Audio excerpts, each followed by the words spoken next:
ਇਕ ਓੰਕਾਰ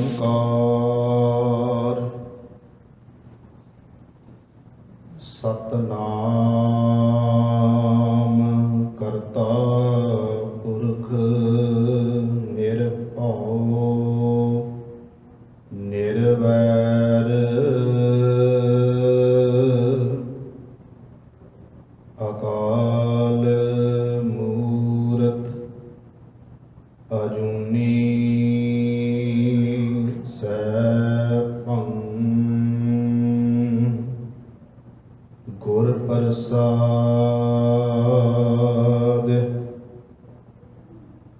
ਤੇਰੇ ਕਵਨ ਕਵਨ ਗੁਣ ਕਹਿ ਕਹਿ ਗਾਵਾਂ ਤੂੰ ਸਾਹਿਬ ਗੁਣੀ ਨਿਧਾਨਾ ਤੁਮਰੀ ਮਹਿਮਾ ਬਰਨ ਨਾ ਸਕੋ ਤੂੰ ਠਾਕੁਰ ਊਚ ਭਗਵਾਨਾ ਨਾ ਹੋ ਜਤੀ ਸਤੀ ਨਹੀਂ ਪੜਿਆ ਮੂਰਖ ਮੁਗਦਾ ਜਨਮ ਪਾਇਆ ਪ੍ਰਣਵਤ ਨਾਨਕ ਤਿਨ ਕੀ ਸ਼ਰਣਾ ਜਿਨ ਤੂੰ ਨਾਹੀ ਵਿਸਰਿਆ ਪ੍ਰਣਵਤ ਨਾਨਕ ਤਿਨ ਕੀ ਸ਼ਰਣਾ ਜਿਨ ਤੂੰ ਨਾਹੀ ਵਿਸਰਿਆ ਵਾਹਿਗੁਰੂ ਜੀ ਸੋਰਠ ਮਹੱਲਾ ਪੰਜਵਾਂ ਅਬਨਾਸ਼ੀ ਜੀਵਨ ਕੋ ਦਾਤਾ ਸਿਮਰਤ ਸਭ ਮਲ ਕੋਈ ਗੁਣ ਨਿਧਾਨ ਭਗਤਨ ਕੋ ਬਰਤਨ ਬਿਰਲਾ ਪਾਵੈ ਕੋਈ ਮੇਰੇ ਮਨ ਜਪ ਗੁਰ ਗੋਪਾਲ ਪ੍ਰਭ ਸੋਈ ਜਾਂ ਕੀ ਸ਼ਰਨ ਪਾਇਆ ਸੁਖ ਪਾਈਆ ਬਹੁੜ ਦੁਖ ਨ ਹੋਈ ਮੇਰੇ ਮਨ ਜਪ ਗੁਰ ਗੋਪਾਲ ਪ੍ਰਭ ਸੋਈ ਜਾਂ ਕੀ ਸ਼ਰਨ ਪਾਇਆ ਸੁਖ ਪਾਈਆ ਬਹੁੜ ਦੁਖ ਨ ਹੋਈ ਰਹਾਉ ਵਡ ਭਾਗੀ ਸਾਧ ਸੰਗ ਪ੍ਰਾਪਤ ਤਿਨ ਭੇਟਤ ਦੁਰਮਤ ਖੋਈ ਤਿਨ ਕੀ ਧੂਰ ਨਾਨਕ ਦਾਸ ਵਾਂਛਾ ਜਿਨ ਹਰ ਨਾਮ ਹਿਰਦੈ ਪਰੋਈ ਵਡ ਭਾਗੀ ਸਾਧ ਸੰਗ ਪ੍ਰਾਪਤ ਤਿਨ ਭੇਟਤ ਦੁਰਮਤ ਖੋਈ ਤਿਨ ਕੀ ਧੂਰ ਨਾਨਕ ਦਾਸ ਵਾਂਛੈ ਜਿਨ ਹਰ ਨਾਮ ਹਿਰਦੈ ਪਰੋਈ ਪਰਮ ਸਨਮਾਨਯੋਗ ਚਵਰ ਛਤਰ ਤਖਤ ਦੇ ਮਾਲਕ ਜੁਗੋ ਜੁਗ ਅਟਲ ਧੰਨ ਧੰਨ ਸਤਿਗੁਰੂ ਸ਼੍ਰੀ ਗੁਰੂ ਗ੍ਰੰਥ ਸਾਹਿਬ ਸੱਚੇ ਪਾਤਸ਼ਾਹ ਜੀ ਦੀ ਪਾਵਨ ਪਵਿੱਤਰ ਹਜ਼ੂਰੀ ਅੰਦਰ ਸੁਭਾਇਮਾਨ ਗੁਰੂ ਸਵਾਰੇ ਸਤ ਸੰਗੀ ਜਨੋ ਧੰਨ ਸ਼੍ਰੀ ਗੁਰੂ ਗ੍ਰੰਥ ਸਾਹਿਬ ਮਹਾਰਾਜ ਜੀ ਦੀ ਅਪਾਰ ਬਖਸ਼ਿਸ਼ ਰਹਿਮਤ ਹੋਈ ਹੈ। ਜੋ ਅੱਜ ਦੇ ਐਤਵਾਰ ਦੇ ਵਿਸ਼ੇਸ਼ ਦੀਵਾਨ ਸਜੇ ਹਨ, ਜਿਸ ਵਿੱਚ ਆਪ ਜੀਆਂ ਨੇ ਸੁਖਮਨੀ ਸਾਹਿਬ ਜੀ ਦੇ ਪਾਠ ਸਰਵਣ ਕੀਤੇ। ਉਪਰੰਤ ਬੱਚਿਆਂ ਨੇ ਆਪ ਜੀਆਂ ਨੂੰ ਗੁਰਬਾਣੀ ਕੀਰਤਨ ਬੜੇ ਪਿਆਰ ਨਾਲ ਸਰਵਣ ਕਰਵਾਇਆ ਹੈ। ਉਸ ਤੋਂ ਬਾਅਦ ਵਿੱਚ ਜੋ ਸਹਿਜ ਪਾਠ ਦਾ ਭੋਗ ਪਾਇਆ ਗਿਆ, ਬੱਚਿਆਂ ਦੇ ਜਨਮ ਦਿਨ ਸੰਬੰਧੀ ਹਰ ਮਹੀਨੇ ਜੋ ਸਹਿਜ ਪਾਠ ਹੁੰਦੇ ਹਨ, ਉਸ ਸਹਿਜ ਪਾਠ ਦਾ ਭੋਗ ਪਾਇਆ ਗਿਆ ਹੈ। ਆਓ ਸਤਿਗੁਰੂ ਕਿਰਪਾ ਕਰਨ, ਗਰੀਬ ਨਿਵਾਸ ਸੱਚੇ ਪਾਤਸ਼ਾਹ ਕੁਝ ਸਮਾਂ ਦਾਸ ਆਪ ਜੀ ਦੇ ਨਾਲ ਸ਼ਬਦ ਵਿਚਾਰ ਦੀ ਸਾਂਝ ਪਾਵੇ। ਸਾਰੀ ਸੰਗਤ ਪਿਆਰ ਸਹਿਤ ਅਸੀਸ ਬਖਸ਼ਿਸ਼ ਕਰੋ ਤੇ ਫਤਿਹ ਨਾਲ ਸਾਂਝ ਪਾਈਏ ਜੀ। ਵਾਹਿਗੁਰੂ ਜੀ ਕਾ ਖਾਲਸਾ, ਵਾਹਿਗੁਰੂ ਜੀ ਕੀ ਫਤਿਹ। ਆਪ ਜੀਆਂ ਨੇ ਜੋ ਗੁਰੂ ਅਰਜਨ ਦੇਵ ਸੱਚੇ ਪਾਤਸ਼ਾਹ ਮਹਾਰਾਜ ਜੀ ਦਾ ਪਾਵਨ ਪਵਿੱਤਰ ਸ਼ਬਦ ਸਰਵਣ ਕੀਤਾ ਹੈ, ਦਾਸ ਨੇ ਉਸ ਸ਼ਬਦ ਦੀ ਵਿਚਾਰ ਆਪ ਸੰਗਤਾਂ ਦੇ ਨਾਲ ਸਾਂਝ ਪਾਉਣੀ ਹੈ। ਸ਼੍ਰੀ ਗੁਰੂ ਅਰਜਨ ਦੇਵ ਸੱਚੇ ਪਾਤਸ਼ਾਹ ਮਹਾਰਾਜ ਜੀ ਇਸ ਪਾਵਨ ਪਵਿੱਤਰ ਸ਼ਬਦ ਦੇ ਅੰਦਰ ਕਿਰਪਾ ਕਰ ਰਹੇ ਨੇ। ਸ਼ਬਦ ਦਾ ਮੁੱਖ ਭਾਵ ਇਹਨਾਂ ਰਹਾਉ ਵਾਲੀਆਂ ਪੰਕਤੀਆਂ ਵਿੱਚ ਹੈ ਕਿ ਮੇਰੇ ਮਨ ਜਪ ਗੁਰ ਗੋਪਾਲ ਪ੍ਰਭ ਸੋਈ, ਜਾਂ ਕੀ ਸ਼ਰਨ ਪਾਇਆ ਸੁਖ ਪਾਈਐ, ਬਹੁੜ ਦੁਖ ਨਾ ਹੋਈ। ਸ਼੍ਰੀ ਗੁਰੂ ਅਰਜਨ ਦੇਵ ਮਹਾਰਾਜ ਕਹਿੰਦੇ ਨੇ, ਹੇ ਮੇਰੇ ਮਨਾ, ਤੂੰ ਉਸ ਗੋਪਾਲ ਪਰਮਾਤਮਾ, ਗੋ ਬੈਣੇ ਧਰਤੀ ਪਾਲ ਮੈਣੇ ਪਾਲਣਾ ਕਰਨ ਵਾਲਾ, ਜੋ ਸਭ ਦੀ ਸੰਭਾਲ ਤੇ ਪਾਲਣਾ ਕਰਨ ਵਾਲਾ ਹੈ, ਉਸ ਗੋਪਾਲ ਪਰਮਾਤਮਾ ਨੂੰ ਯਾਦ ਕਰ, ਉਹਦਾ ਸਿਮਰਨ ਕਰ। ਤੇ ਸਤਿਗੁਰੂ ਗਰੀਬ ਨਿਵਾਸ ਸੱਚੇ ਪਾਤਸ਼ਾਹ ਮਹਾਰਾਜ ਜੀ ਕਹਿੰਦੇ ਨੇ, ਉਸ ਦਾ ਸਿਮਰਨ ਕਰਨ ਨਾਲ, ਉਸ ਨੂੰ ਯਾਦ ਕਰਨ ਦੇ ਨਾਲ, ਉਹਦੀ ਸ਼ਰਨ ਵਿੱਚ ਜਾਣ ਨਾਲ ਮਨੁੱਖ ਨੂੰ ਆਤਮਿਕ ਤੌਰ ਤੇ ਸਦੀਵੀ ਸੁੱਖ ਮਿਲਦਾ ਹੈ ਤੇ ਮਨੁੱਖ ਦੇ ਦੁੱਖਾਂ ਦਾ ਨਾਸ਼ ਹੁੰਦਾ ਹੈ। ਸ਼੍ਰੀ ਗੁਰੂ ਅਰਜਨ ਦੇਵ ਮਹਾਰਾਜ ਜੀ ਨੇ ਇਸ ਪਾਵਨ ਪਵਿੱਤਰ ਸ਼ਬਦ ਵਿੱਚ ਇਹ ਭਾਵ ਦਰਸਾਇਆ ਹੈ। ਜਦੋਂ ਅਸੀਂ ਸਤਿਗੁਰੂ ਸ਼੍ਰੀ ਗੁਰੂ ਗ੍ਰੰਥ ਸਾਹਿਬ ਮਹਾਰਾਜ ਜੀ ਦੀ ਪਾਵਨ ਪਵਿੱਤਰ ਬਾਣੀ ਦੇ ਬਚਨ ਪੜ੍ਹਦੇ ਹਾਂ ਤੇ ਮੇਰੇ ਸਤਿਗੁਰੂ ਗਰੀਬ ਨਿਵਾਸ ਪਾਤਸ਼ਾਹ ਮਹਾਰਾਜ ਜੀ ਮਨ ਨੂੰ ਸੰਬੋਧਨ ਕਰਕੇ ਪ੍ਰਭੂ ਪਰਮਾਤਮਾ ਨੂੰ ਜਪਣ ਦੇ ਲਈ ਇੱਕ ਨਹੀਂ ਅਨੇਕਾਂ ਪ੍ਰਮਾਣ ਨੇ ਗੁਰੂ ਗ੍ਰੰਥ ਸਾਹਿਬ ਸੱਚੇ ਪਾਤਸ਼ਾਹ ਮਹਾਰਾਜ ਜੀ ਵਿੱਚ। ਮੇਰੇ ਸਾਹਿਬ ਜੀ ਕਹਿੰਦੇ ਨੇ, ਇਹ ਮਨ ਹਰ ਜੀ ਧਿਆਏ ਤੂੰ, ਇੱਕ ਮਨ ਇੱਕ ਚਿੱਤ ਭਾਏ। ਸ਼੍ਰੀ ਗੁਰੂ ਅਮਰਦਾਸ ਮਹਾਰਾਜ ਜੀ ਦਾ ਇਹ ਬਚਨ ਹੈ। ਸਾਹਿਬ ਜੀ ਕਹਿੰਦੇ ਨੇ ਕਿ ਹੇ ਮੇਰੇ ਮਨਾ, ਉਸ ਪ੍ਰਭੂ ਪਰਮਾਤਮਾ ਵਾਹਿਗੁਰੂ ਪਰਮੇਸ਼ਰ ਨੂੰ ਯਾਦ ਕਰ। ਇਹ ਮਨ ਹਰ ਜੀ ਧਿਆਏ ਤੂੰ, ਇੱਕ ਮਨ ਇੱਕ ਚਿੱਤ ਭਾਏ, ਹਰ ਕੀਆਂ ਸਦਾ ਸਦਾ ਵਡਿਆਈਆਂ ਦੇ ਨਾ ਪਛਤਾਏ। ਧੰਨ ਸ਼੍ਰੀ ਗੁਰੂ ਅਮਰਦਾਸ ਮਹਾਰਾਜ ਜੀ ਕਹਿੰਦੇ ਨੇ ਕਿ ਉਸ ਪ੍ਰਭੂ ਪਰਮਾਤਮਾ ਵਾਹਿਗੁਰੂ ਨੂੰ ਇੱਕ ਮਨ ਇੱਕ ਚਿੱਤ ਧਿਆਉਣ ਦੇ ਨਾਲ ਪਰਮਾਤਮਾ ਦੀਆਂ ਜੀਵ ਦੇ ਉੱਤੇ ਅਨੇਕਾਂ ਬਖਸ਼ਿਸ਼ਾਂ ਹੁੰਦੀਆਂ ਹੈ। ਜਦੋਂ ਭੱਟ ਸਾਹਿਬਾਨਾਂ ਨੇ ਸ਼੍ਰੀ ਗੁਰੂ ਅਮਰਦਾਸ ਮਹਾਰਾਜ ਜੀ ਦੀ ਵਡਿਆਈ ਕੀਤੀ ਤੇ ਉਦੋਂ ਭੱਟ ਸਾਹਿਬਾਨ ਕਹਿੰਦੇ ਨੇ, ਗੁਰੂ ਅਮਰਦਾਸ ਮਹਾਰਾਜ ਜੀ ਵੀ ਉਸ ਇੱਕ ਪਰਮਾਤਮਾ ਨੂੰ ਇੱਕ ਮਨ ਚਿੱਤ ਹੋ ਕੇ ਹੀ ਧਿਆਉਂਦੇ ਨੇ ਤੇ ਉਹਨਾਂ ਦੇ ਸੁੱਤਿਆਂ ਜਾਗਦਿਆਂ ਸੁਪਨੇ ਵਿੱਚ ਵੀ ਉਹ ਇੱਕ ਪਰਮਾਤਮਾ ਚੇਤੇ ਵਿੱਚ ਹੈ। ਭੱਟ ਸਾਹਿਬਾਨ ਕਹਿੰਦੇ, ਤੈ ਪੜ੍ਹਿਓ ਇੱਕ ਮਨ ਧਰਿਓ, ਇੱਕ ਕਰ ਇੱਕ ਪਛਾਣਿਓ, ਨੈਣ ਬੈਨ ਦੋ ਇੱਕ ਇੱਕ ਮੂੰਹ, ਨੈਣ ਬੈਨ ਦੋਹੇ ਇੱਕ ਇੱਕ ਦੋਹੇ ਠਾਏ ਨਾ ਜਾਣਿਓ, ਸੁਪਨ ਇੱਕ ਪ੍ਰਤੱਖ ਇੱਕ ਇੱਕ ਸਮੈ ਲੀਨੋ। ਕਹਿ ਲਗੇ, ਐ ਗੁਰੂ ਅਮਰਦਾਸ ਮਹਾਰਾਜ ਜੀ, ਤੁਸੀਂ ਹਰ ਵੇਲੇ ਉੱਠਦੇ ਬੈਠਦੇ ਸੁੱਤੇ ਜਾਗਦੇ ਉਸ ਇੱਕ ਪਰਮਾਤਮਾ ਨੂੰ ਹੀ ਯਾਦ ਕਰਦੇ ਹੋ ਤੇ ਇੱਕ ਦਾ ਹੀ ਤੁਸੀਂ ਸਿਮਰਨ ਕਰਦੇ ਹੋ। ਜਦੋਂ ਸਤਿਗੁਰੂ ਗੁਰੂ ਨਾਨਕ ਸਾਹਿਬ ਜੀ ਦੀ ਵਡਿਆਈ ਕੀਤੀ, ਉਦੋਂ ਵੀ ਕਹਿ ਦਿੱਤਾ ਕਿ ਗੁਰ ਨਾਨਕ ਭਗਤ ਕਰੀ ਇੱਕ ਮਨ, ਤਨ ਮਨ ਧਨ ਗੋਬਿੰਦ ਦੀਓ। ਐ ਸਤਿਗੁਰੂ ਗੁਰੂ ਨਾਨਕ ਦੇਵ ਜੀ, ਤੁਸੀਂ ਵੀ ਮਾਲਕ ਦੀ ਪਰਮੇਸ਼ਰ ਜਦੋਂ ਵਡਿਆਈ ਕੀਤੀ, ਇੱਕ ਮਨ ਇੱਕ ਚਿੱਤ ਹੋ ਕੇ ਪ੍ਰਭੂ ਪਰਮਾਤਮਾ ਨੂੰ ਆਰਾਧਿਆ ਹੈ।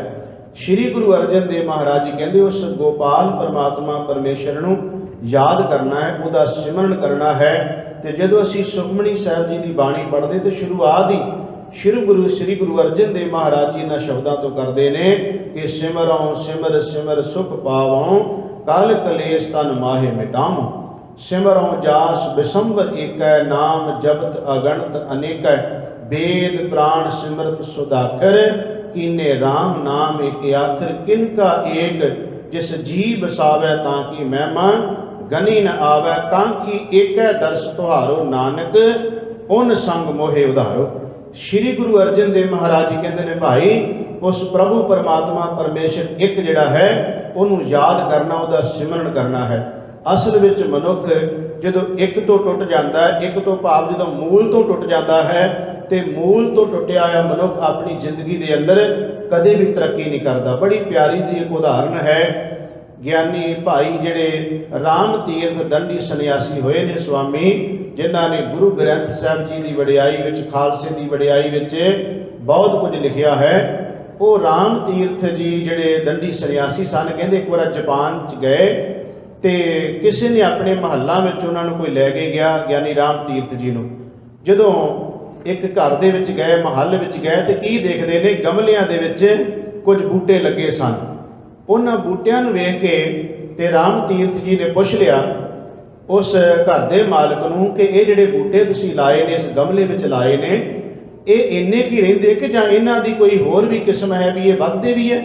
ਤੇ ਕਹਿੰਦੇ ਨੇ ਉਹ ਘਰ ਦੇ ਮਾਲਕ ਨੇ ਕਿਹਾ ਕਿ ਮਾਲੀ ਕੋਲੋਂ ਤੁਹਾਨੂੰ ਪੁੱਛਾਉਂਦੇ ਆ। ਮਾਲੀ ਨੂੰ ਸੱਦਿਆ ਗਿਆ, ਮਾਲੀ ਨੇ ਦੱਸਿਆ, ਕਹਿੰਦਾ ਜੀ ਇਹ ਜਿਹੜੀ ਵੇਲ ਲੱਗੀ ਹੈ ਨਾ ਗਮਲਿਆਂ ਦੇ ਵਿੱਚ, ਇਹ ਵੇਲ ਜੇ ਕਿਸੇ ਦਰਖਤ ਨਾਲ ਲੱਗੀ ਹੋਵੇ ਤੇ ਦਰਖਤ ਤੋਂ ਵੀ ਉੱਪਰ ਚਲੀ ਜਾਂਦੀ ਹੈ, 200-250 ਫੁੱਟ ਇਹ ਉਚਾਈ ਵਿੱਚ ਚਲੀ ਜਾਂਦੀ ਹੈ। ਤੇ ਉਹ ਪੁੱਛਦੇ ਨੇ ਫਿਰ ਇਹ ਇੱਥੇ ਗਮਲੇ ਵਿੱਚ ਕਿਉਂ ਛੋਟੀ ਜੀ ਹੈ? ਤੇ ਉਸ ਜਿਹੜਾ ਮਾਲੀ ਸੀ ਉਹਨੇ ਦੱਸਿਆ, ਕਹਿੰਦਾ ਜਦੋਂ ਮੈਂ ਗਮਲੇ ਵਿੱਚ ਇਸ ਵੇਲ ਨੂੰ ਲਾਇਆ, ਇਸ ਬੂਟੇ ਨੂੰ ਲਾਇਆ, ਤੇ ਇਹਦੀਆਂ ਮੈਂ ਥੱਲੇ ਜੜ੍ਹਾਂ ਕੱਟ ਦਿੱਤੀਆਂ ਨੇ, ਇਹਦੀ ਜੜ੍ਹ ਕੱਟ ਕੇ ਇਹਨੂੰ ਇਹਦੇ ਵਿੱਚ ਲਾਇਆ, ਤਾਂ ਕਰਕੇ ਇਹ ਇੰਨਾ ਕੀ ਰਹੇਗਾ। ਉਹ ਧਾਰਮਿਕ ਬਿਰਤੀ ਦੇ ਪੁਰਸ਼ ਸਨ स्वामी ਰਾਮ ਤੀਰਥ ਜੀ। ਕਹਿੰਦੇ ਗੱਲ ਸਮਝ ਵਿੱਚ ਆ ਗਈ ਕਿ ਜਿਸ ਮਨੁੱਖ ਦੀ ਸੁਰਤ ਸੋਚ ਵਾਉਣੀ ਰਹਿ ਜਾਂਦੀ ਹੈ, ਛੋਟੀ ਨੀਵੇਂ ਪੱਧਰ ਦੀ ਰਹਿ ਜਾਂਦੀ ਹੈ, ਰਾਮ ਤੀਰਥ ਜੀ ਕਹਿੰਦੇ ਗੱਲ ਸਮਝ ਵਿੱਚ ਆ ਗਈ। ਉਹਨੇ ਆਪਣਾ ਮੂਲ ਭਾਵ ਕੇ ਆਪਣੀ ਜੜ੍ਹ ਕੱਟ ਲਈ ਹੈ, ਮੂਲ ਪਰਮਾਤਮਾ ਤੋਂ ਟੁੱਟਿਆ ਹੋਇਆ ਹੈ, ਤਾਂ ਉਹਦੀ ਸੁਰਤ ਜਿਹੜੀ ਹੈ, ਤਾਂ ਉਹਦੀ ਸੋਚ ਜਿਹੜੀ ਹੈ ਨੀਵੀਂ ਰਹਿ ਗਈ। ਕਹਿੰਦੇ ਗੱਲ ਸਮਝ ਵਿੱਚ ਆ ਗਈ ਕਿ ਮਨੁੱਖ ਧਾਰਮਿਕ ਤੌਰ ਤੇ ਵਾਉਣਾ ਕਿਉਂ ਰਹਿ ਗਿਆ। ਧਾਰਮਿਕ ਤੌਰ ਤੇ ਵਾਉਣਾ ਰਹਿਣ ਤੋਂ ਭਾਵ ਇਹ ਸੀ ਉਹਨਾਂ ਦਾ ਕਿ ਹਜ਼ਾਰਾਂ ਸਾਲ ਤੋਂ ਮਨੁੱਖ ਪਸ਼ੂਆਂ ਦੀ, ਦਰਖਤਾਂ ਦੀ, ਇਸੇ ਤਰ੍ਹਾਂ ਪਾਣੀ ਦੀ, ਹਵਾ ਦੀ, ਅੱਗ ਦੀ, ਪੱਥਰ ਦੀ, ਹਜ਼ਾਰਾਂ ਸਾਲਾਂ ਤੋਂ ਲੋਕੀ ਇਹਦੀ ਪੂਜਾ ਕਰਦੇ ਆਏ ਤੇ ਅੱਜ ਤੱਕ ਵੀ ਲੋਕੀ ਕਰੀ ਜਾਂਦੇ ਨੇ। ਕਹਿੰਦੇ ਤਾਂ ਗੱਲ ਸਮਝ ਵਿੱਚ ਆਉਂਦੀ ਕਿ ਸੁਰਤ ਕਰਕੇ ਜਾਂ ਸੋਚ ਕਰਕੇ, ਮਤ ਕਰਕੇ ਮਨੁੱਖ ਵਾਉਣਾ ਇਸ ਕਰਕੇ ਰਹਿ ਗਿਆ ਕਿਉਂਕਿ ਮੂਲ ਤੋਂ ਟੁੱਟ ਗਿਆ। ਮੂਲ ਪਰਮਾਤਮਾ ਪਰਮੇਸ਼ਰ ਤੋਂ ਟੁੱਟਣ ਕਰਕੇ ਇਹਦੀ ਸੁਰਤ ਨੀਵੀਂ ਰਹਿ ਗਈ। ਜਦੋਂ ਸਤਿਗੁਰੂ ਗਰੀਬ ਨਿਵਾਜ ਪਾਤਸ਼ਾਹ ਮਹਾਰਾਜ ਜੀ ਦੀ ਪਾਵਨ ਪਵਿੱਤਰ ਅਸੀਂ ਬਾਣੀ ਦੇ ਬੋਲ ਪੜ੍ਹਦੇ ਹਾਂ ਤੇ ਸਾਹਿਬ ਜੀ ਕਹਿੰਦੇ ਨੇ ਜਿਹੜਾ ਜੀਵ ਉਸ ਨਿਰੰਕਾਰ ਪਰਮਾਤਮਾ ਪਰਮੇਸ਼ਰ ਨਾਲ ਜੁੜਿਆ ਰਹਿੰਦਾ ਸੁਰਤ ਕਰਕੇ, ਮਤ ਕਰਕੇ, ਮੇਰੇ ਸਾਹਿਬ ਜੀ ਕਹਿੰਦੇ ਉਹਦੀ ਸੁਰਤ ਬਹੁਤ ਉੱਚੀ ਚਲੀ ਜਾਂਦੀ ਹੈ। ਤੇ ਜਿਹੜਾ ਜੀਵ ਟੁੱਟ ਜਾਂਦਾ ਮੂਲ ਦੇ ਨਾਲੋਂ, ਮੇਰੇ ਗਰੀਬ ਨਿਵਾਜ ਪਾਤਸ਼ਾਹ ਮਹਾਰਾਜ ਜੀ ਕਹਿੰਦੇ ਨੇ ਉਹ ਉਸੇ ਹੀ ਕਹਿ ਲਓ ਕਿ ਬੂਟੇ ਦੀ ਤਰ੍ਹਾਂ ਆਪਣੀ ਸੁਰਤ ਬਾਉਣੀ ਰੱਖਦਾ ਉਹਨੂੰ ਜ਼ਿੰਦਗੀ ਦੇ ਵਿੱਚ। ਇਉਂ ਕਹਿ ਲਓ ਇਹ ਸਮਝ ਹੀ ਨਹੀਂ ਲੱਗਦੀ ਸਾਰੀ ਜ਼ਿੰਦਗੀ ਉਹ ਜਿਹੜਾ ਕਰਮ ਕਾਂਡ ਕਰੀ ਜਾਂਦਾ, ਜਿਹੜੀ ਮਨਮਤ ਕਰੀ ਜਾਂਦਾ ਹੈ। ਕਈ ਵਾਰ ਸਾਰੀ ਜ਼ਿੰਦਗੀ ਬੰਦਾ ਉਹਦੇ ਵਿੱਚ ਹੀ ਲਗਾ ਜਾਂਦਾ ਤੇ ਅਸਲੀਅਤ ਤੱਕ ਬੰਦਾ ਪਹੁੰਚਦਾ ਹੀ ਨਹੀਂ ਹੈ। ਭਗਤ ਕਬੀਰ ਸਾਹਿਬ ਜੀ ਨੇ ਇੱਕ ਬੜਾ ਸੁੰਦਰ ਨਕਸ਼ਾ ਖਿੱਚਿਆ ਹੈ ਕਿ ਜਦੋਂ ਮੂਲ ਦੇ ਨਾਲੋਂ ਕੋਈ ਟੁੱਟ ਜਾਂਦਾ ਹੈ ਤਾਂ ਉਹਦੀ ਹਾਲਤ ਕਿੱਦਾਂ ਦੀ ਹੋ ਜਾਂਦੀ ਹੈ।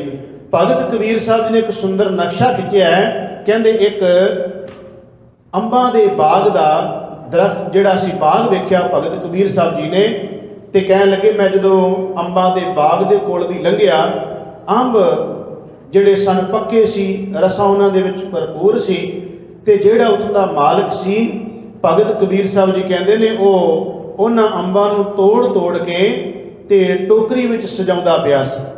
ਭਗਤ ਕਬੀਰ ਸਾਹਿਬ ਜੀ ਕਹਿੰਦੇ ਨੇ ਮੈਂ ਉਹਦੇ ਕੋਲੋਂ ਦੀ ਲੰਘਿਆ ਹੋਇਆ ਤੱਕ ਲਿਆ ਕਿ ਜਿਹੜਾ ਉਸ ਟੋਕਰੀ ਵਿੱਚ ਅੰਬਾਂ ਦੇ ਫਲ ਰੱਖਦਾ ਪਿਆ ਸੀ ਤੇ ਕੁਝ ਅੰਬ ਜਿਹੜੇ ਸਨ ਇੱਕ ਸਾਈਡ ਉੱਤੇ ਢੇਰੀ ਲਾਈ ਹੋਈ ਸੀ, ਉਹਨੇ ਸਾਈਡ ਤੇ ਰੱਖੇ ਹੋਏ ਸਨ।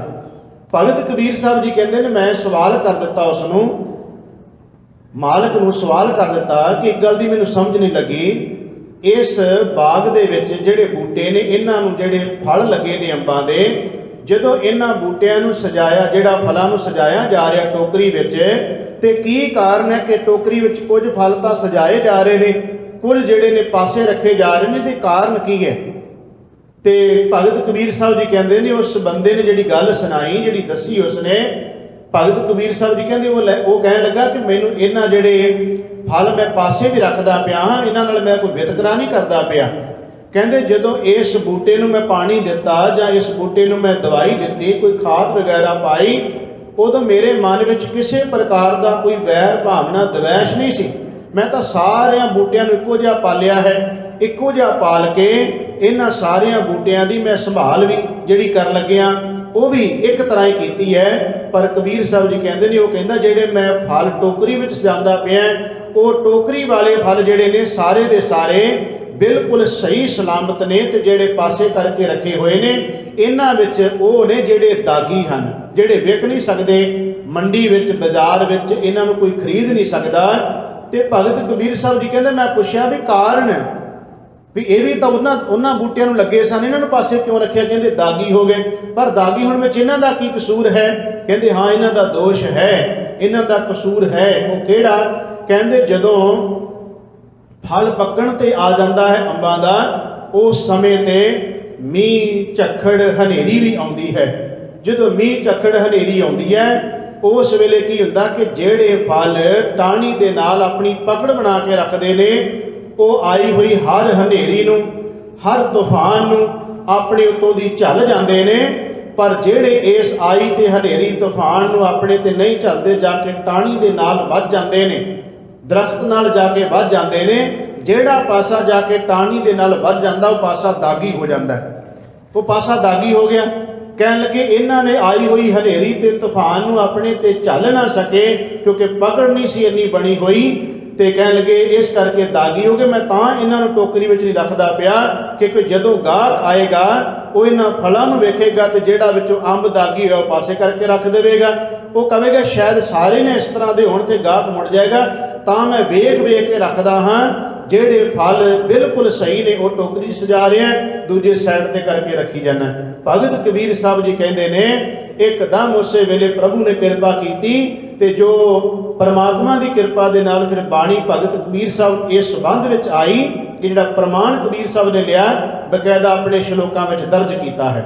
भगत कबीर साहब जी कहते कबीर फल लागे फलन पाकण लागे आंब। कहते अंब जेड़े सन फलन ते आ गए, पकण ते आ गए। ते भगत कबीर साहब जी कहते जाए पहुंचे तो खसम कह जो बीच ना खाई कांब। कहन लगे वो फल जेड़े सन मालक नूं प्रवान होए जिन्हां दे विच कांबा कोई नहीं खादा। ते गल इत्थे मनुख दी है, अंबां दी कोई गल नहीं। इत्थे अंब दागी होण चाहे ना होण, गल अंब दी नहीं। सिर्फ एक दृष्टांत लिया है, एक प्रमाण लिया है, गल मनुख की कीती हुई है कि जदों मनुख अपने मूल तो टुट जाता है उस टाइम ते मूल तो टुटे हुए मनुख के उत्ते जदों हनेरियां आउंदियां ने, ये हनेरी किसी तरीके की भी आ सकती है, किसी ते लोभ की आ सकती, किसी ते काम की आ सकती, किसी ते मोह की आ सकती है, किसी ते अहंकार की आ सकती है, किसी ते तृष्णा की आ सकती है। इत आदक जदों हनेरियां आउंदियां ने, जेड़ा बंदा उन्हां हनेरियां नूं अपने ते ना चल सकिया वो मनुख फिर दागी हो गया। ते जेड़ा इन्हां हनेरियां नूं सारियां नूं चल गया वो प्रभु के दरबार च प्रवान हो गया। गल मनुख की कीती हुई है। जदों मनुख की पकड़ नहीं बनती, एक नाल मनुख नहीं जुड़ता, उदों ही असल में इहो कुछ वापरदा है। सानू गुरु ग्रंथ साहिब की सारी बाणी एक नाल जोड़दी है कि भाई पूजा एक दी करो। श्री गुरु नानक देव महाराज जी का पावन पवित्र वाक है। साहिब जी कहते साहिब मेरा एको है भाई, एको है मेरा मालिक साहिब एक है। हुण आओ तकीए जेड़े एक नाल जुड़ जाते उन्हां दी जिंदगी किदां दी हुंदी है, उन्हां दा जीवन किवें दा हुंदा, उन्हां उत्ते तूफान किस तरह दे आउंदे ने। पर आए हुए हर तूफान नूं अपने शरीर उत्ते किस तरह चल जाते हैं।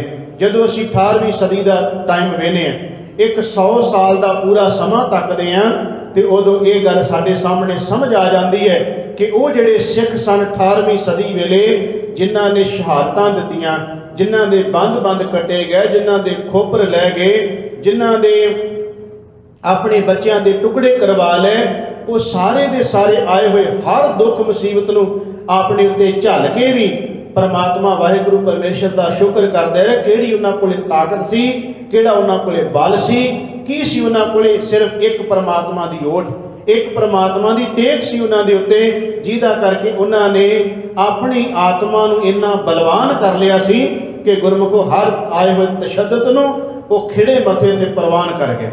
आए हर जिहड़ा सी तशद्दद जुल्म उन्होंने खेड़े मत्थे तो उन्होंने प्रवान कर लिया। जदों असीं तकदे हां उस समा जिहड़ा मीर मन्नू दे जेल दा है, भैणों कदे उस सीन नूं अपनी अखां सामने लिया के देखो जिन्हां दे शब्द अरदास विच असीं नां लैने आ कि जिन्हां ਸਿੰਘਾਂ ਸਿੰਘਣੀਆਂ धर्म हेत सीस दिते, बंद बंद कटाए, खोपरियां लुहाइयां, चरखड़ियां ते चढ़े, आरियां नाल चिराए, गुरुद्वारियां दी सेवा लई कुर्बानियां कीतियां, धर्म नहीं हारिया, सिੱਖੀ केसां स्वासां नाल निभाई। ਆਪਾਂ ਕਹਿੰਦੇ ਤਿੰਨਾਂ ਦੀ ਕਮਾਈ ਦਾ ਧਿਆਨ ਧਰ ਕੇ ਉਹਨਾਂ ਦੀ ਕਮਾਈ ਦਾ ਧਿਆਨ ਧਰਦੇ ਆਪਾਂ, ਤੇ ਕਮਾਈ ਉਹਨਾਂ ਦੀ ਕਿਹੜੀ ਸੀ? ਇਹ ਕਮਾਈ ਜਿਹੜੀ ਇੱਕ ਨਾਲ ਜੁੜ ਕੇ ਉਹਨਾਂ ਨੇ ਕਮਾਈ ਕੀਤੀ ਹੈ ਪਰਮਾਤਮਾ ਵਾਹਿਗੁਰੂ ਦੇ ਨਾਮ ਨਾਲ, ਜਿਹੜੀ ਆਤਮਾ ਨੂੰ ਇੰਨਾ ਉੱਚਾ ਤੇ ਬਲਵਾਨ ਉਹਨਾਂ ਨੇ ਬਣਾ ਲਿਆ ਸੀ। ਆਪਣੀ ਸੁਰਤ ਇੰਨੀ ਉੱਚੀ ਚੁੱਕ ਲਈ ਸੀ ਕਿ ਜਦੋਂ ਸਾਰਾ ਕੁਝ ਹੋਣ ਤੋਂ, ਜ਼ੁਲਮ ਹੋਣ ਤੋਂ ਬਾਅਦ ਵੀ ਅਰਦਾਸ ਮਾਲਕ ਦੇ ਚਰਨਾਂ 'ਚ ਸੀ ਵੀ ਵਾਹਿਗੁਰੂ ਤੇਰਾ ਲੱਖ ਲੱਖ ਸ਼ੁਕਰ ਹੈ ਕਿ 4 ਪਹਿਰ ਦਾ ਦਿਨ ਸੁੱਖਾਂ ਨਾਲ ਲੰਘਿਆ ਹੈ। जरा अंदाज़ा ला के देखो, इत्थे 4 दिन का कैंप चलना है। एक गल याद रखियो, बार बार वीर आप संगतां नूं गुरबाणी दे शब्द पढ़ा रहे ने ते दुखां दी गल हो रही, पर एक बेनती मैं जरूर कर देवां, थोड़ा जिहा सानूं इस चीज़ नूं जरूर समझना चाहिए कि कोई ये ना समझ लवे कि 4 दिन के कैंप तो बाद मुड़ के उत्थे जाके आपां आखीए लो जी मेरे तो सिर पीड़ नहीं होणों हटिया, मेरा तो बुखार नहीं लथया जी, मेरे तो पेट की दर्द नहीं गई जी, मेरी लत्त पीड़ नहीं गई। गुरमुखो ये तो निक्कियां निक्कियां गल्लां ने, असल में जिहड़ी गल है मनुख आत्मक तौर पर इन्ना शक्तिशाली हो जाता नाम दे नाल, उहदे उत्ते आया होया हर दुख जिहड़ा है उहनूं खिड़े मत्थे उत्ते प्रवान कर, वो हाय हाय नहीं करता, वो रोंदा करलाउंदा नहीं, वरलाप नहीं करता, वो आए हर दुख नूं अपने शरीर उत्ते इउं झल लैंदा है। वो समझदा कि दुख दारू सुख रोग भया जा सुख ताम ना, वो ये गाउंदा है कि जे सुख देह तां तुझे आराधी। ये उन्हां दी गल कर रहे जिहड़े आत्मक तौर पर बलवान हो जाते हैं।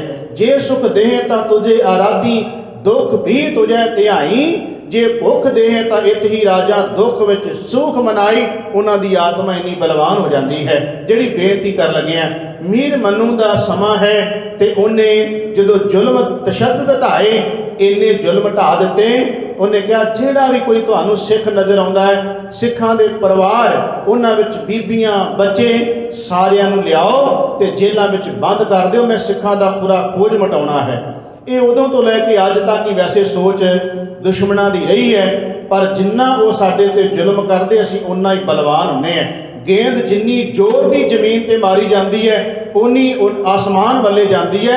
सिखां उत्ते जिन्ने बाहरों हमले हुंदे ने, सिख उन्ने शक्तिशाल ते बलवान हुंदे हैं। सानू खतरा उदों हुंदा जदों सानू अंदरों साडियां कोई जड़ा वड्डदा है, उदों सिक्खी कमज़ोर हुंदी है। जिन्हें सिक्खी नूं कोई कमज़ोर बाहरों दुश्मन नहीं कर सकिया ते ना हो सकी है।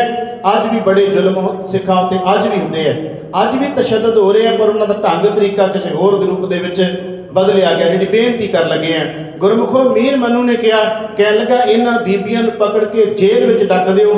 जेलों में डक दिता गया। मैं जी बेनती शब्द तुहाडे नाल साझा कर रहा कि जदों मनुख का मन आत्मा बलवान हो जाती है तो उन्हां दा जीवन कैसा हो जाता है।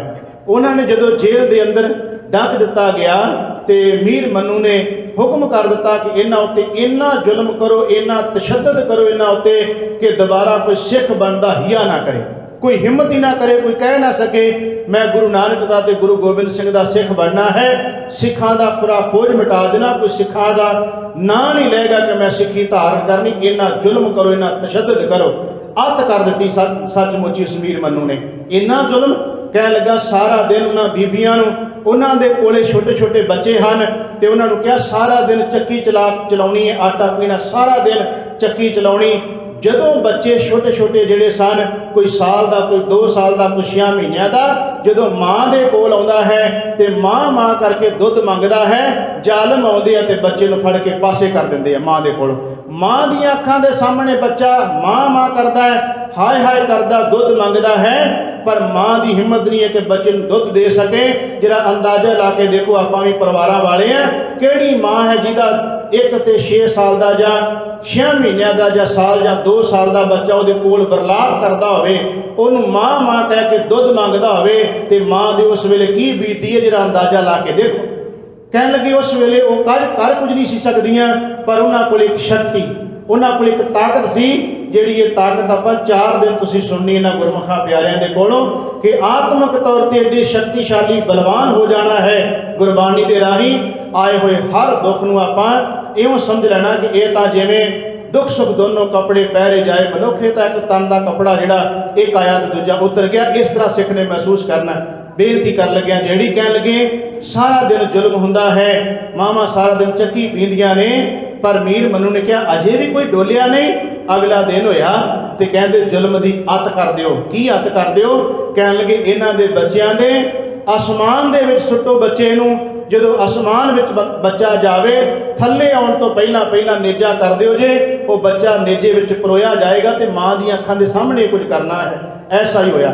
ਇੱਕ ਦਿਨ ਸਾਰਾ ਐਸਾ ਹੀ ਹੁੰਦਾ ਰਿਹਾ ਤੇ ਜਦੋਂ ਸ਼ਾਮਾਂ ਪਈਆਂ ਸੋਦਰ ਦਾ ਪਾਠ ਕੀਤਾ, ਮਿਲ ਕੇ ਸਾਰਿਆਂ ਨੇ ਰਹਿਰਾਸ ਸਾਹਿਬ ਦਾ ਪਾਠ ਕੀਤਾ। ਅੰਦਾਜ਼ੇ ਲਾ ਕੇ ਦੇਖੋ, ਇੱਕ ਬੰਨੇ ਬੱਚਿਆਂ ਦਾ ਇੰਨਾ ਜ਼ੁਲਮ ਬੱਚਿਆਂ ਉੱਤੇ ਹੋ ਰਿਹਾ ਹੈ ਤੇ ਉਹਨਾਂ ਨੂੰ ਰਹਿਰਾਸ ਨਹੀਂ ਭੁੱਲੀ। ਅੱਜ ਸਾਡੇ ਘਰਾਂ ਦੇ ਵਿੱਚ ਕਿੰਨੇ ਸੁੱਖ ਆਰਾਮ ਸਹੂਲਤਾਂ ਨੇ, ਅਸੀਂ ਮਾਇਕ ਪੱਖੋਂ ਵੀ ਸਾਨੂੰ ਕੋਈ ਕਮੀ ਨਹੀਂ, ਸਾਰੀਆਂ ਸੁੱਖ ਸਹੂਲਤਾਂ ਖਾਣ ਪੀਣ ਪਹਿਨਣ ਜਾਣ ਆਉਣ, ਕਿਸੇ ਗੱਲ ਦੀ ਸਿੱਖ ਨੂੰ ਅੱਜ ਕੋਈ ਤੰਗੀ ਨਹੀਂ। ਪਰ ਜੇ ਸਿੱਖ ਦੀ ਗੱਲ ਕਰੀਏ, ਟੁੱਟ ਬਾਣੀ ਤੋਂ ਗਿਆ, ਬਾਕੀ ਸਾਰਾ ਕੁਝ ਦੇ ਕੋਲ ਹੈ, ਬਾਕੀ ਸਭ ਕੁਝ ਕੋਲ ਹੈ, ਪਰ ਬਾਣੀ ਤੋਂ ਟੁੱਟ ਗਿਆ। ਅੱਜ ਨਿਤਨੇਮ ਭੁੱਲ ਗਿਆ ਹੈ, ਸਵੇਰ ਤੇ ਸ਼ਾਮ ਦਾ ਇਹਨੂੰ ਨਿਤਨੇਮ ਯਾਦ ਨਹੀਂ ਹੈ, ਬਾਕੀ ਸਾਰਾ ਕੁਝ ਯਾਦ ਹੈ। ਪਰ ਉਹਨਾਂ ਨੇ ਇੰਨਾ ਜ਼ੁਲਮ ਹੋ ਰਿਹਾ ਹੈ ਤੇ ਫਿਰ ਵੀ ਉਹਨਾਂ ਨੇ ਸ਼ਾਮਾਂ ਨੂੰ ਰਹਿਰਾਸ ਸਾਹਿਬ ਦਾ ਪਾਠ ਕਰਕੇ ਅਰਦਾਸ ਕੀ ਕੀਤੀ। ਇਹ ਨਹੀਂ ਕਿਹਾ ਕਿ ਮਹਾਰਾਜ ਕੈਸੀ ਸਿੱਖੀ ਦੇ ਦਿੱਤੀ ਹੈ ਕਿ ਅਸੀਂ ਆਪਣੀਆਂ ਅੱਖਾਂ ਦੇ ਸਾਹਮਣੇ ਬੱਚਿਆਂ ਦੇ ਉੱਤੇ ਨਾ ਜ਼ੁਲਮ ਹੁੰਦਿਆਂ ਵੇਖਿਆ। ਇਹ ਨਹੀਂ ਕਿਹਾ, ਕਹਿੰਦੇ ਮਹਾਰਾਜ ਰਹਿਰਾਸ ਸਾਹਿਬ ਦਾ ਪਾਠ ਕਰਕੇ ਅਰਦਾਸ ਕੀਤੀ, ਸਤਿਗੁਰੂ 4 ਪਹਿਰ ਦਾ ਦਿਨ ਸੁੱਖਾਂ ਨਾਲ ਬਤੀਤ ਹੋਇਆ ਰਹਿਣ ਆਈ ਹੈ, ਇਹ ਸੁੱਖਾਂ ਨਾਲ ਤੇਰੇ ਭਾਣੇ 'ਚ ਬਤੀਤ ਹੋਵੇ। ਉਹ ਕਿਹੜੀ ਤਾਕਤ ਸੀ ਉਹਨਾਂ ਦੇ ਕੋਲੇ, ਕਿਹੜਾ ਬਲ ਸੀ ਉਹਨਾਂ ਦੇ ਕੋਲੇ ਕਿ ਇੰਨਾ ਕੁਝ ਹੋਣ ਦੇ ਬਾਵਜੂਦ ਵੀ ਅਰਦਾਸ ਦੇ ਸ਼ਬਦ ਇਹ ਨੇ ਕਿ ਸਾਰਾ ਦਿਨ ਸੁੱਖਾਂ ਨਾਲ ਨਿਕਲਿਆ ਹੈ। ਅਗਲਾ ਦਿਨ ਹੋਇਆ, ਕਹਿਣ ਲੱਗੇ ਅਜੇ ਵੀ ਇਹਨਾਂ ਬੀਬੀਆਂ ਵਿੱਚੋਂ ਕਿਸੇ ਨੇ ਨਹੀਂ ਕਿਹਾ ਮੈਂ ਸਿੱਖੀ ਛੱਡਣੀ ਹੈ। ਮੀਰ ਮਨੂ ਨੇ ਕਿਹਾ ਜ਼ੁਲਮ ਦੀ ਇੰਤਹਾ ਕਰ ਦਿਓ ਕਿ ਇਹਨਾਂ ਬੀਬੀਆਂ ਦੇ ਹੁਣ ਸਾਹਮਣੇ ਬੱਚੇ ਨੂੰ ਰੱਖੋ ਤੇ ਬੱਚੇ ਦੇ ਨਿੱਕੇ ਨਿੱਕੇ ਟੁਕੜੇ ਕਰੋ ਮਾਂ ਦੀਆਂ ਅੱਖਾਂ ਦੇ ਸਾਹਮਣੇ। ਮੈਂ ਨਾ ਕੈਸੇ ਲੋਕ ਹੋਣਗੇ ਪੱਥਰ ਦਿਲ, ਜਿਨ੍ਹਾਂ ਨੇ ਛੋਟੇ ਛੋਟੇ ਬੱਚਿਆਂ ਨੂੰ ਪਕੜਿਆ ਤੇ ਮਾਂ ਦੇ ਸਾਹਮਣੇ ਨਿੱਕੇ ਨਿੱਕੇ ਬੱਚਿਆਂ ਦੇ ਟੁਕੜੇ ਕਰ ਦਿੱਤੇ ਗਏ, ਉਹਨਾਂ ਦੇ ਹਾਰ ਬਣਾ ਦਿੱਤੇ ਗਏ। ਹਾਰ ਬਣਾ ਕੇ ਜਦੋਂ ਮਾਂ ਦੇ ਗਲ ਵਿੱਚ ਪਾ ਦਿੱਤਾ ਗਿਆ ਤੇ ਹਾਰ ਪਵਾ ਕੇ ਵੀ ਮਾਂ ਨੇ ਅਰਦਾਸ ਇਹੋ ਕੀਤੀ, ਸਤਿਗੁਰੂ ਤੇਰਾ ਲੱਖ ਲੱਖ ਸ਼ੁਕਰ ਹੈ, 4 ਪਹਿਰ ਦਾ ਦਿਨ ਭਾਣੇ 'ਚ ਬਤੀਤ ਹੋਇਆ, ਸੁੱਖਾਂ ਨਾਲ ਬਤੀਤ ਹੋਇਆ, ਰਹਿਣ ਆਈ ਹੈ ਭਾਣੇ ਵਿੱਚ ਬਤੀਤ ਹੋਵੇ। ਇੰਨਾ ਇੰਤਹਾ ਹੋ ਗਈ ਜ਼ੁਲਮ ਦੀ, ਪਰ ਫਿਰ ਵੀ ਉਹਨਾਂ ਨੇ ਉਸ ਬਾਣੀ ਨੂੰ ਨਹੀਂ ਛੱਡਿਆ, ਨਿਰੰਕਾਰ ਦੇ ਗੁਰੂ ਦੇ ਬਚਨਾਂ ਨੂੰ ਨਹੀਂ ਛੱਡਿਆ, ਸਿੱਖੀ ਸਿਧਾਂਤ ਨੂੰ ਨਹੀਂ ਛੱਡਿਆ, ਉਹਦੀ ਪਕੜ ਉਸੇ ਤਰ੍ਹਾਂ ਰਹੀ। ਜਿਹੜਾ ਮੈਂ ਸ਼ਬਦ ਲੈ ਕੇ ਚੱਲਿਆ, ਸਮਾਂ ਸਮਾਪਤ ਹੋ ਗਿਆ ਹੈ, ਮੈਂ ਉਹ ਸ਼ਬਦ ਆਦਿ ਨਾਲ ਜਿਸ ਦੀ ਵਿਆਖਿਆ ਤੁਹਾਡੇ ਨਾਲ ਸਾਂਝੀ ਕਰ ਰਿਹਾ, ਉਹਦੀਆਂ ਰਹਾਉ ਵਾਲੀਆਂ ਪੰਕਤੀਆਂ ਆਪ ਜੀ ਨਾਲ ਸਾਂਝੀਆਂ ਕੀਤੀਆਂ, ਜਿਹਦੇ ਵਿੱਚ ਗੁਰੂ ਸਾਹਿਬ ਕਹਿੰਦੇ, ਪਿਆਰਿਓ ਗੁਰੂ ਦਾ ਪਰਮੇਸ਼ਰ ਦਾ ਨਾਮ ਮਨ ਕਰਕੇ ਜਦੋਂ ਜਪੀਏ ਤੇ ਸਾਹਿਬ ਜੀ ਕਹਿੰਦੇ ਨੇ ਉਸ ਗੋਪਾਲ ਦਾ ਸਿਮਰਨ ਕਰਨ ਦੇ ਨਾਲ ਤਾਕਤ ਮਿਲਦੀ, ਬਲ ਮਿਲਦਾ ਹੈ, ਸੁਖ ਜ਼ਿੰਦਗੀ ਚ ਆਉਂਦਾ ਹੈ ਤੇ ਦੁੱਖ ਖਤਮ ਹੁੰਦੇ ਨੇ। ਪੰਕਤੀ ਇੱਕ ਵਾਰ ਫੇਰ ਆਪ ਜੀ ਸਰਵਣ ਕਰ ਲਓ। ਮੇਰੇ ਮਨ ਜਪ ਗੁਰ ਗੋਪਾਲ ਪ੍ਰਭ ਸੋਈ, ਹੈ ਮੇਰੇ ਮਨਾ, ਮਨ ਨੂੰ ਸੰਬੋਧਨ ਕਰਕੇ ਕਿਹਾ ਜਪ ਗੋਪਾਲ ਪਰਮਾਤਮਾ ਪਰਮੇਸ਼ਰ ਨੂੰ, ਜਾਂ ਕਿ ਸ਼ਰਨ ਪਿਆ ਸੁਖ ਪਾਈਐ, ਜਿਹਦੀ ਸ਼ਰਨ ਵਿੱਚ ਜਾ ਕੇ ਸਦੀਵੀ ਸੁਖ ਪ੍ਰਾਪਤ ਹੋ ਜਾਂਦਾ ਹੈ। ਬੌੜ ਦੁੱਖ ਨਾ ਹੋਈ, ਤੇਰੀ ਜ਼ਿੰਦਗੀ ਦੇ ਵਿੱਚੋਂ ਸਾਰੇ ਦੁੱਖ ਚਲੇ ਜਾਣਗੇ। ਤੇ ਸ਼ਬਦ ਦੇ ਪਹਿਲੇ ਬੰਦ ਵਿੱਚ ਸਾਹਿਬ ਕਿਰਪਾ ਕਰਦੇ ਨੇ, ਅਬਨਾਸ਼ੀ ਜੀਵਨ ਕੋ ਦਾਤਾ ਸਿਮਰਤ ਸਭ ਮਲ ਕੋਈ। ਉਹ ਪਰਮਾਤਮਾ ਅਬਨਾਸ਼ੀ ਹੈ, ਜਿਹੜਾ ਜਿਹਦਾ ਨਾਸ਼ ਕਦੇ ਨਹੀਂ ਹੁੰਦਾ, ਜਿਹੜਾ ਖਤਮ ਕਦੇ ਨਹੀਂ ਹੁੰਦਾ, ਜਿਹੜਾ ਜੁਗਾਂ ਜਗੰਤਰਾਂ ਤੋਂ ਪਰਮਾਤਮਾ ਰਹਿਣਾ ਹੈ। ਤੇ ਅੱਜ ਵੀ ਜਿਹਦੇ ਬਾਰੇ ਕਿਹਾ ਗਿਆ ਆਦਿ ਸੱਚ ਜੁਗਾਦ ਸੱਚ ਹੈ ਵੀ ਸੱਚ, ਨਾਨਕ ਹੋਸੀ ਭੀ ਸੱਚ, ਉਸ ਪਰਮਾਤਮਾ ਦੇ ਬਾਰੇ ਸ੍ਰੀ ਗੁਰੂ ਅਰਜਨ ਦੇਵ ਜੀ ਕਹਿੰਦੇ ਨੇ ਅਬਨਾਸ਼ੀ ਜੀਵਨ ਕੋ ਦਾਤਾ। ਉਹ ਪਰਮਾਤਮਾ ਸਾਰੇ ਜੀਆਂ ਦਾ ਦਾਤਾ ਹੈ। ਸਿਮਰਤ ਸਭ ਮਲ ਖੋਈ, ਜਿਹਦਾ ਸਿਮਰਨ ਕਰਨ ਨਾਲ ਸਾਰੀ ਜਨਮਾਂ ਜਨਮਾਤਰਾਂ ਦੀ ਮੈਲ ਚਲੀ ਜਾਂਦੀ ਹੈ, ਮਨ ਸ਼ੁੱਧ ਤੇ ਸਾਫ਼ ਧੁੱਪ ਜਾਂਦਾ ਹੈ। ਤੇ ਸਾਹਿਬ ਜੀ ਕਿਰਪਾ ਕਰਦੇ ਦੂਸਰੇ ਬੰਦ ਵਿੱਚ ਸ਼ਬਦ ਦੇ 2 ਹੀ ਬੰਦ ਨੇ। ਸਾਹਿਬ ਜੀ ਕਿਰਪਾ ਕਰਦੇ ਨੇ, ਵੱਡ ਭਾਗੀ ਸਾਧ ਸੰਗ ਪ੍ਰਾਪਤ ਤਿੰਨ ਭੇਟਤ ਦੁਰਮਤ ਖੋਈ। ਵੱਡਿਆਂ ਭਾਗਾਂ ਨਾਲ ਸਾਧ ਸੰਗਤ ਦੀ ਪ੍ਰਾਪਤੀ ਹੁੰਦੀ ਹੈ, ਜਿੱਥੇ ਜਾਣ ਨਾਲ ਦੁਰਮਤ ਖਤਮ ਹੁੰਦੀ ਹੈ ਤੇ ਗੁਰਮਤ ਹਾਸਲ ਹੋ ਜਾਂਦੀ ਹੈ। ਤਿੰਨ ਕੀ ਧੂਰ ਨਾਨਕ ਦਾਸ ਬਾਂਛੈ, ਜਿਨ ਹਰ ਨਾਮ ਹਿਰਦੈ ਪਰੋਈ। ਸਾਹਿਬ ਜੀ ਕਹਿੰਦੇ ਨੇ ਜਿਨ੍ਹਾਂ ਨੇ ਹਰੀ ਦੇ ਨਾਮ ਨੂੰ ਹਿਰਦੇ ਵਿੱਚ ਪਰੋ ਲਿਆ ਹੈ, ਪਰਮਾਤਮਾ ਦੇ ਨਾਮ ਨੂੰ ਪਰੋ ਲਿਆ, ਆਪਣੇ ਮਨ ਵਿੱਚ ਧਾਰਨ ਕਰ ਲਿਆ ਹੈ, ਸਾਹਿਬ ਜੀ ਕਹਿੰਦੇ ਉਹਨਾਂ ਦੀ ਤੇ ਚਰਨ ਧੂੜੀ ਵੀ ਲੋਚਦੇ ਆ। ਭਾਵ ਇੰਨੀ ਨਾਮ ਦੀ ਵਡਿਆਈ ਹੈ, ਸ਼ੋਭਾ ਹੈ। ਸਾਹਿਬ ਜੀ ਕਹਿੰਦੇ ਜਿਨ੍ਹਾਂ ਨੇ ਵੀ ਪਰਮਾਤਮਾ ਵਾਹਿਗੁਰੂ ਦਾ ਨਾਮ ਜਪਿਆ ਉਹ ਆਪ ਵੀ ਤਰ ਜਾਂਦੇ ਹੈ, ਸੰਗੀ ਸਾਥੀ ਵੀ ਤਰ ਜਾਂਦੇ ਹਨ। ਜਿਨੀ ਨਾਮ ਧਿਆਇਆ ਗਏ ਮਸ਼ੱਕਤ ਕਾਲ, ਨਾਨਕ ਤੇ ਮੁਖ ਉਜਲੇ ਕੀਤੀ ਛੁੱਟੀ ਨਾਲ। ਸ਼ਬਦ ਵਿਚਾਰ ਕਰਦੇ ਆਂ ਬੇਅੰਤ ਪ੍ਰਕਾਰ ਦੀਆਂ ਭੁੱਲਾਂ ਤੁੱਟਾਂ ਹੋ ਗਈਆਂ। ਸਤਿਗੁਰੂ ਜੀ ਤੇ ਸਾਧ ਸੰਗਤ ਬਖਸ਼ਣ ਯੋਗ ਹੈ। 4 ਦਿਨ ਦਾ ਜੋ ਗੁਰਮਤਿ ਕੈਂਪ ਦੁੱਖ ਨਿਵਾਰਨ ਕੈਂਪ ਜੀ ਦਾ 1 ਦਿਨ ਲੰਘ ਚੁੱਕਿਆ ਹੈ, 3 ਦਿਨ ਬਾਕੀ, ਅੱਜ ਦੂਜੇ ਦਿਨ ਦੀ ਆਰੰਭਤਾ ਹੋ ਰਹੀ ਹੈ। ਤੇ ਉਸ ਤੋਂ ਪਹਿਲਾਂ ਭਾਈ ਚਤਰ ਸਿੰਘ ਜੀ ਆਪ ਜੀ ਨੂੰ ਇੱਕ ਅਨਾਉਂਸਮੈਂਟ ਕਰਨਗੇ, ਬੜੀ ਜ਼ਰੂਰੀ ਹੈ ਕਿ ਜੋ ਹਰਿੰਦਰ ਸਿੰਘ ਜੀ ਫੂਲਕਾ ਆਏ ਹੋਏ ਨੇ ਪਾਰਕ ਗੁਰੂ ਘਰ ਦੇ ਸਾਹਮਣੇ, ਉਹਨਾਂ ਨੇ 3 ਤੋਂ 5 ਉਹਨਾਂ ਦਾ ਸਮਾਂ ਹੈ।